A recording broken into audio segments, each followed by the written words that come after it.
So ayun na nga no, galing kami ng Manila and going to Singapore and from Singapore to Bali, Indonesia. Since first time namin mag-travel together abroad, sobrang sarap ng pakiramdam namin. Kasi dati, pangarap lang talaga namin to na makapag-travel or makapunta sa ibang bansa. But ngayon, ayun na nga no, napuntahan na namin. Hindi lang isang bansa, kundi dalawa pa. At nag-book nga po kami pala ng flight namin from Manila to Bali via Scoot at sobrang mura lang po ng ticket namin. Dalawa na po kami back and forth at yun na nga ang aking partner ay sobrang saya niya. Ganun din ako kasi pareho namin first time talaga magpunta ng Bali. Tapos nakita pa namin ng Singapore sa personal.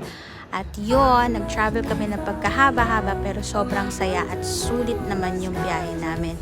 Papunta nga pala kami dyan sa Nusa Siningan and Lembungan. Kaya ayan po, sa nakikita nyo ang